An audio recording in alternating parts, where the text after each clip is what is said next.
गणेश चतुर्थीच्या आदल्या दिवशी म्हणजे भाद्रपद शुद्ध तृतीयेला हरतालिका असे म्हणतात. या दिवशी मुली व सुवासिनींनी स्नान केल्यानंतर स्वच्छ केलेल्या जागेवर एका जागी चौरंग ठेवावे. रांगोळी काढून व केळीच्या खांबांनी चारही बाजूंनी सुशोभित केलेल्या चौरंगावर वाळू आणून पार्वती आणि शिवलिंग स्थापित करावे.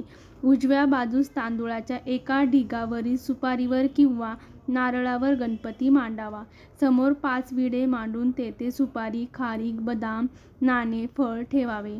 सर्वप्रथम स्वतःला हळद कुंकू लावून देवासमोर विडे ठेवावे. अक्षदा हळद कुंकू वाहून मनोभावे नमस्कार करावा. घरातील वडीलधाऱ्या मंडळींना नमस्कार करून नंतर पूजा प्रारंभ करावी. पूजा करण्यापूर्वी दिव्यांची पूजाही करावी. सर्वप्रथम गणपतीचे आणि नंतर महादेव व सखी पार्वतीची षोडोपचारे पूजा करावी.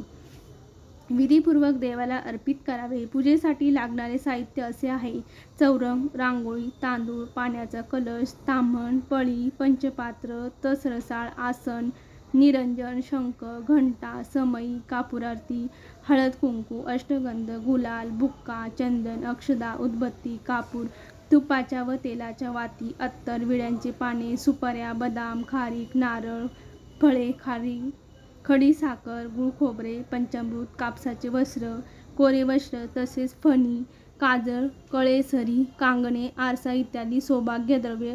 या व्यतिरिक्त फुले, दुर्वा, तुळशीपत्रे व झाडांची पाने. पूजा केल्यावर धूप दीप नैवेद्य दाखवून पत्री व्हावी. हरतालिकेच्या पूजेत जी पत्री वाहतात त्यांचे क्रम असे आहे: बेल, आघाडा, मधुमालती, दुर्वा, कण्हेर, बोर, रुई, आंबा, डाळिंब, धोत्रा, जाई, मरवा, बकुळ, अशोकाची पाने व्हावी. नंतर मनोभावे प्रार्थना करावी. कुमारिकेने इच्छित वर मिळवण्यासाठी तर सुवासिनीने अखंड सौभाग्य लाभू दे अशी प्रार्थना करावी. दिवसभर कडक उपोषण करावे.